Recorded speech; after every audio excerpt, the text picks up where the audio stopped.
Assalamualaikum warahmatullahi wabarakatuh. Nama saya Muhammad Abdul Malik, jurusan Ekonomi Manajemen semester 6 di Universitas Nasional. Di sini saya ingin menjelaskan tentang pengertian Indeks Pembangunan Manusia mata kuliah Perekonomian Indonesia.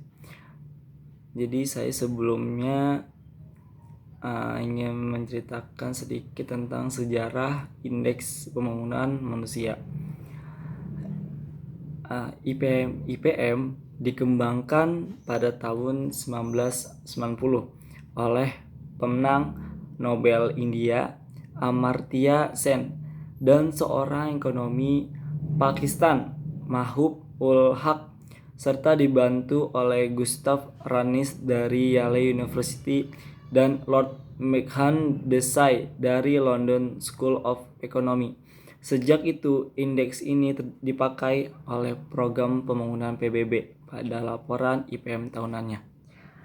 Nah, di sini pakar menurut ahli Suparman tahun 1986, dimensi IPM secara rinci ada 3. Yang pertama itu angka harapan hidup adalah indikator yang mengukur longevity atau panjang umur dari seseorang di seluruh wilayah atau negara.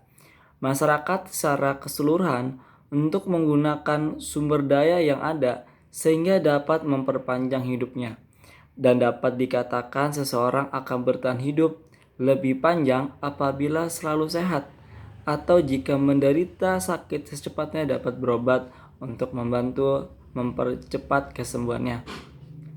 Selanjutnya, umumnya angka harapan hidup adalah perkiraan jumlah tahun hidup di suatu wilayah dari sekelompok makhluk hidup tertentu.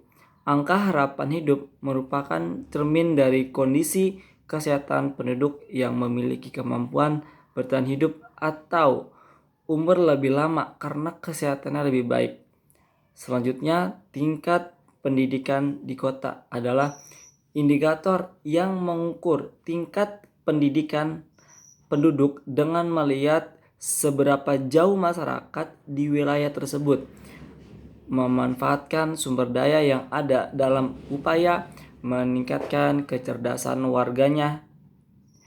Indikator diperoleh dari variabel kemampuan membaca dan menulis, dan indikator lama sekolah dihitung dari partisipasi sekolah, tingkat kelas yang sedang atau pernah dijalani, serta pendidikan tinggi yang ditamatkan. Pendidikan adalah usaha yang terencana untuk mewujudkan suasana belajar dan proses pembelajarannya agar peserta didik secara aktif mengembangkan potensi dirinya untuk memiliki kekuatan spiritual, keagamaan, pengenalan diri, kepribadian, kecerdasan, akhlak mulia, serta keterampilan yang diperlukan dirinya dan masyarakat. Pendidikan meliputi pengajaran kalian khusus dan juga sesuatu yang tidak dapat dilihat tetapi lebih mendalam, yaitu pemberian pengetahuan, pertimbangan, dan kebijaksanaan. Salah satu dasar utama pendidikan adalah untuk mengajar kebudayaan melewati generasi. Selanjutnya, indeks pembangunan manusia merupakan alat ukur yang peka untuk dapat memberikan gambaran perubahan yang terjadi, terutama pada komponen daya beli yang dalam kasus Indonesia adalah sudah sangat merosot akibat krisis ekonomi yang terjadi sejak pertengahan tahun 1997. Krisis ekonomi dan moneter tersebut berdampak pada tingkat pendapatan yang akibatnya banyak PHK di mana-mana dan menurunnya kesempatan kerja, yang kemudian dipengaruhi tingkat inflasi yang tinggi selama tahun 1997 sampai 1998.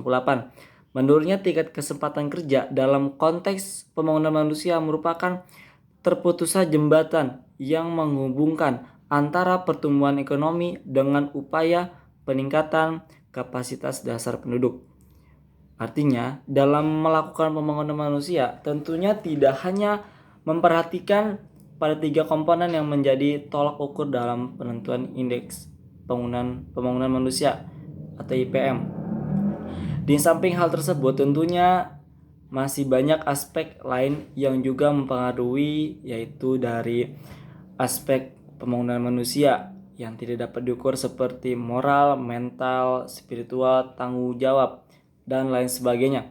Untuk itu, dalam upaya mencapai kesejahteraan secara utuh, kita jangan hanya terjebak untuk memprioritaskan pada peningkatan 3 aspek yang menjadi tolak ukur IPM, tetapi juga perlu meningkatkan kualitas manusia dari aspek-aspek yang lainnya.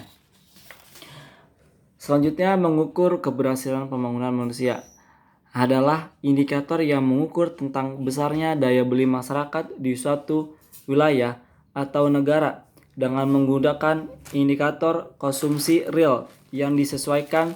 Sebagai catatan bahwa untuk UNDP dalam mengukur komponen digunakan indikator PDB per kapita.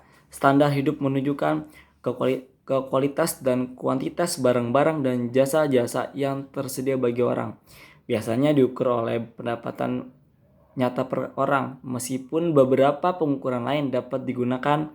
Contohnya adalah ketersediaan barang, seperti jumlah kulkas per 1.000 orang, atau pengukuran kesehatan seperti harapan hidup. Ide standar dapat berlawanan dengan kualitas hidup yang memperhitungkan tidak hanya standar hidup material, tetapi juga faktor subjektif lainnya yang menyumbang bagi kehidupan seseorang, seperti liburan, keamanan, sumber budaya, kehidupan sosial, kesehatan, mental, dan lain-lain.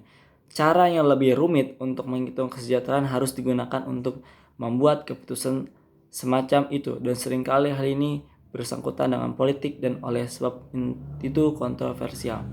Nah, penjelasan dari saya tentang indeks pembangunan manusia. Tadi saya sudah menjelaskan satu persatu. Semoga dapat dipahami. Sekian dari saya. Assalamualaikum warahmatullahi wabarakatuh.